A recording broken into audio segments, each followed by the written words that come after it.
Orianger! God, it's good to see you. Would that our meeting were under happier circumstances. I judged the voice sufficient cause for concern even before you sent word of its effect on our comrade.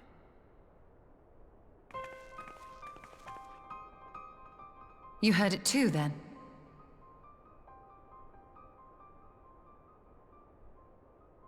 Aye. And all but certainly at the selfsame instant.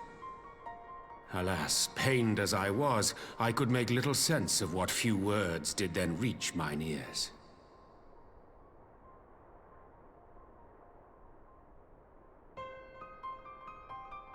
Who do you think is responsible? Could this be the Ascians doing? That I cannot say. Not when so little is known. Ere I indulge in speculation, I would examine Thancred with mine own eyes. To Alamigo, then, without further delay. One other thing. During my visit to the Far East, I observed a strange phenomenon. Thou referrest, I presume, to the localized reduction in etheric density. Well, that spares me the trouble of an explanation. Yes, I noted precisely that at two apparently unconnected locations. I take it the phenomenon is not limited to the Far East. Indeed not. Of late, our agents charged with surveilling the beast tribes have spoken of little else. In every corner of the realm, they tell of places in which the ether hath grown thin. Naturally, my suspicions first turned to primal activity, but the areas thus affected betray no evidence of summoning. I must confess to being quite perplexed. If the same phenomenon is being observed in multiple locations on opposite sides of the world, we may safely discount regional factors. Needless to say, this warrants further investigation. Indeed, I shall make it my task to...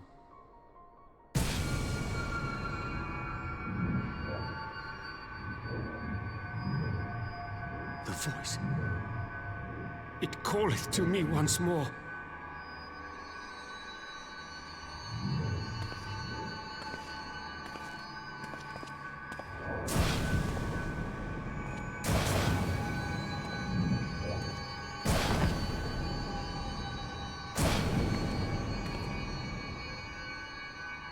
I hear it too.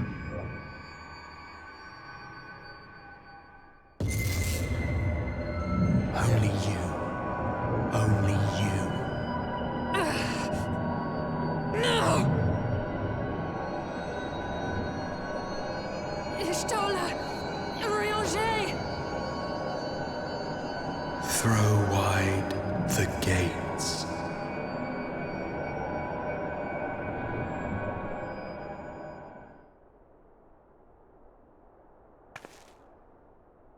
No! No, this can't be happening!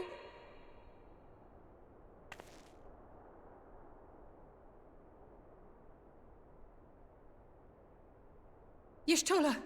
Orianger! Open your eyes!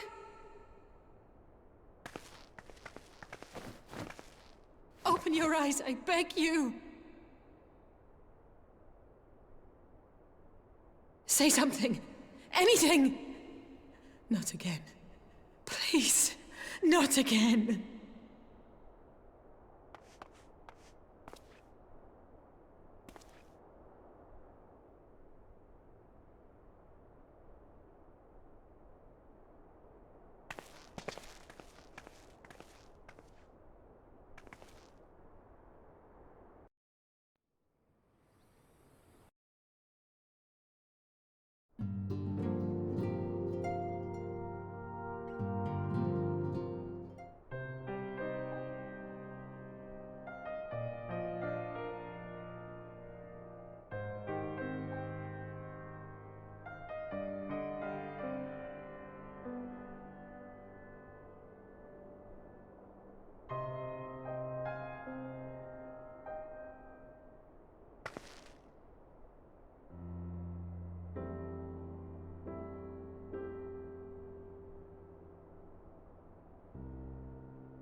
Here he is, my lady.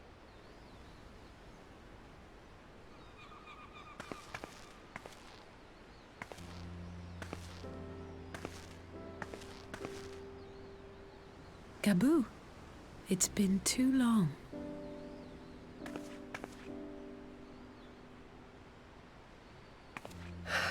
I'm afraid there's been no change. If he can see or hear us, he has given no sign. I see. You're still fighting. I'm proud of you.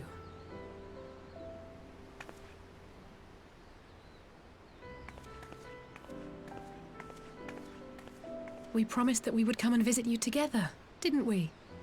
Alphino and I. I'm sorry that we haven't managed that yet.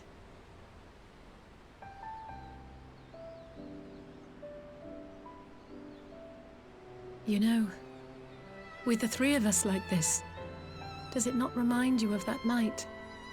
Of the stars beyond count twinkling in the heavens? I was feeling pretty low back then. Powerless.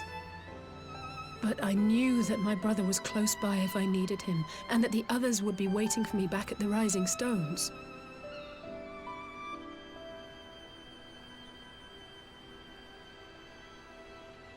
Not like now.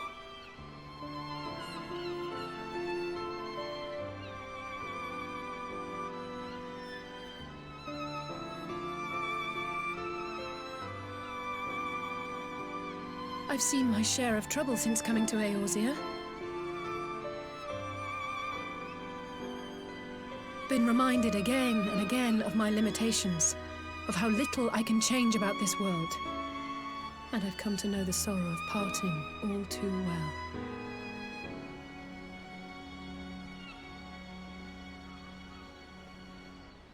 But to have the people I hold dear struck down before my eyes, and be powerless to help them. That I cannot bear.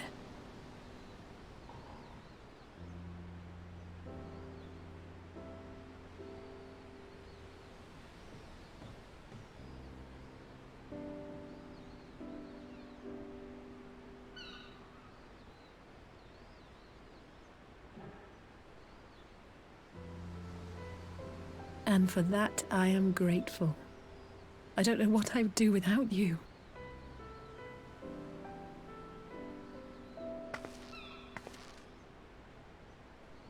Well, that's more than enough brooding for one day. Come on. We have friends to save.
The populares no longer present an obstacle.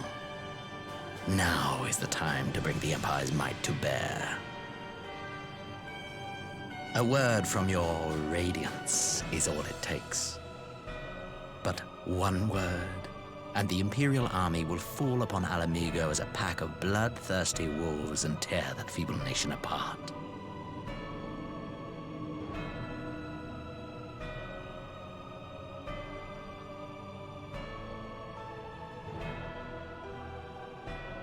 Have you no words for me?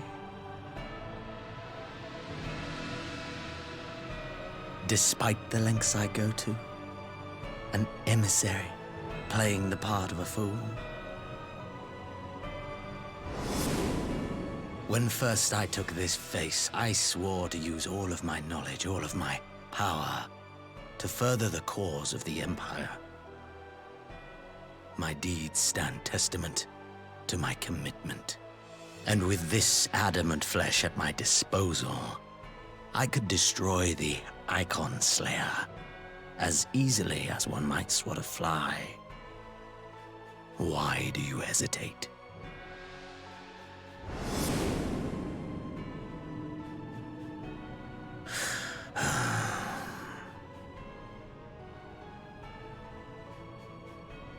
Our enemy is resourceful. Though victory is certain now, it will not remain so indefinitely. Deliberate if you must, but be quick about it. We will speak again when you have unburdened yourself of doubt. Until then, I take my leave, Father.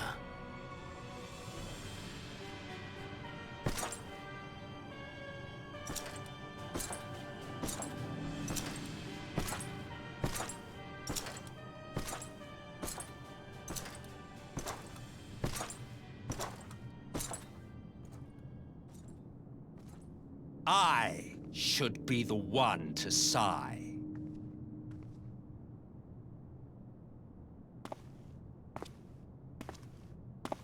I played my part to perfection. I had earned my rest, and then, thanks to La Habrea's crowning act of idiocy, our favorite emissary sees fit to summon me back. Elidibus was ever a warrior. A most tiresome trait, would you not agree?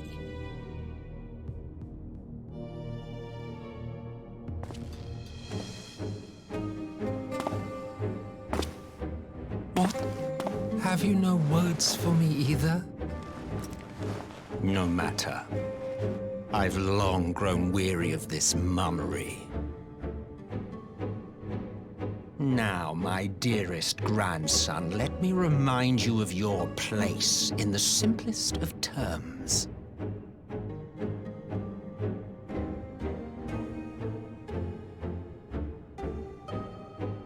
You do not make judgments, you administer them. Swiftly and to the letter. Naught else is your concern. Elidibus may be an insufferable bore, but he is no fool. His choices as emissary seldom err.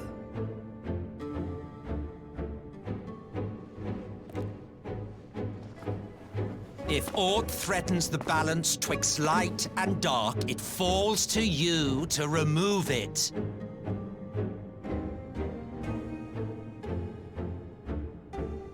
Be it by your own hands or by your armies, you have ample means at your disposal.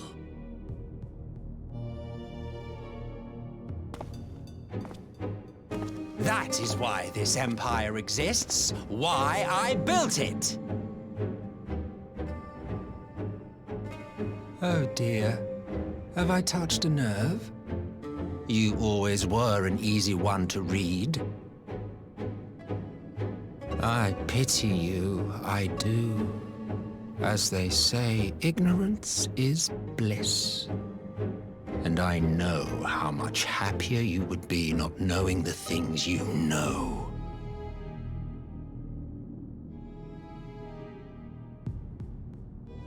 The founding father was an Ascian, and he created the Empire solely for the purpose of sowing the seeds of chaos.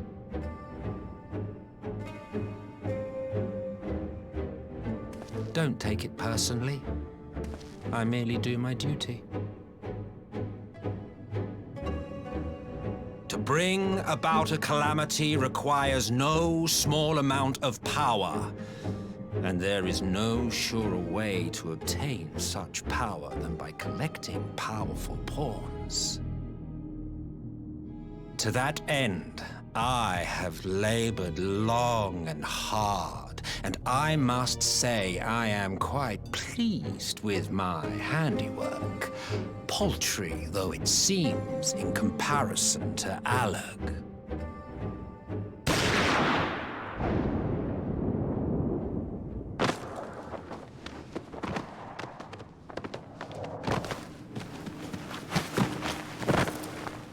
You fiends are overfond of your own voices.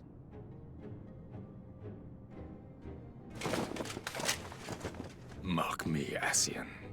Man is the master of his own destiny.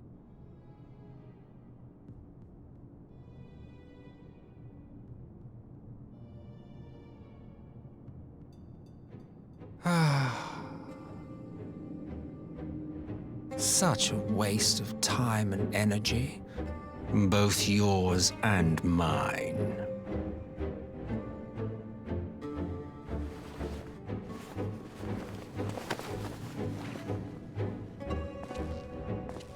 Lest you forget you are Emperor now. If you wish to spout drivel about man's destiny, save it for the masses. It will serve to give them a sense of purpose, and you pliant pieces for the game.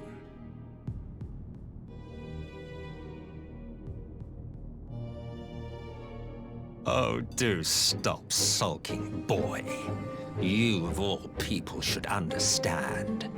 Ours is a struggle to restore both mankind and the world to their rightful state. Viewed thus, our goals are one and the same.